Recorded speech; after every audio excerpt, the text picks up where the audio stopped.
തൊഴിൽ വിപണിയിൽ ഏകോപന സമിതി രൂപീകരിക്കുമെന്ന് ഉൾപ്പെടെ സുപ്രധാന പദ്ധതികൾക്ക് അംഗീകാരം നൽകി UAE.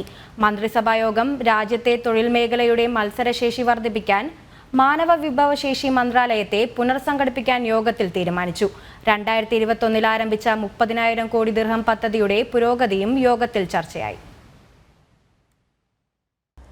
UAE വൈസ് പ്രസിഡന്റും പ്രധാനമന്ത്രിയും ദുബായ് ഭരണാധികാരിയുമായ Sheikh Mohammed bin Rashid Al മക്തൂമിന്റെ അധ്യക്ഷതയിൽ അബുദാബി ഖസർ അൽവദനിലായിരുന്നു യോഗം. തൊഴിൽ വിപണിയിലെ ഏറ്റവും പ്രധാന സംഭവവികാസങ്ങൾ യോഗം അവലോകനം ചെയ്തു. UAEയിലെ തൊഴിൽ ശക്തിയാണ് സമ്പദ് വ്യവസ്ഥയുടെ യഥാർത്ഥ എഞ്ചിനെന്നും രാജ്യത്തിന്റെ വികസനത്തെ സഹായിക്കുന്നതിന് ജീവനക്കാരുടെ അവകാശങ്ങൾ സംരക്ഷിക്കേണ്ടതുണ്ടെന്നും യോഗം വിലയിരുത്തി. യുവാക്കളെ വഴിതെറ്റിക്കുന്ന രീതിയിൽ പ്രവർത്തിക്കുന്ന 1,60,000 ഓൺലൈൻ അക്കൌണ്ടുകൾ പൂട്ടിച്ചതായി ഭരണാധികാരി യോഗത്തിൽ അറിയിച്ചു. മയക്കുമരുന്നും മറ്റു നിരോധിത ഉൽപ്പന്നങ്ങളും വിൽപ്പന നടത്തുകയും മോശം പെരുമാറ്റം പ്രോത്സാഹിപ്പിക്കുകയും ചെയ്യുന്ന വെബ്സൈറ്റുകളും സമൂഹ മാധ്യമ അക്കൌണ്ടുകളുമാണ് ബ്ലോക്ക് ചെയ്തത്.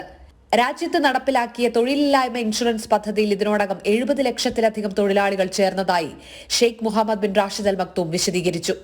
21 വയസ്സും അതിൽ കൂടുതലുമുള്ളവർക്ക് ഇമറാത്തി പാസ്പോർട്ടിന്റെ കാലാവധി 5 വർഷത്തിൽ നിന്ന് 10 വർഷമായി നീട്ടുന്നത് ഉൾപ്പെടുന്ന പൌരത്വത്തെയും പാസ്പോർട്ടിനെയും നിയന്ത്രിക്കുന്ന ഫെഡറൽ ചട്ടങ്ങളിലെ ഭേദഗതിക്കും മന്ത്രിസഭ അംഗീകാരം നൽകി. ജനം, ദുബായ്.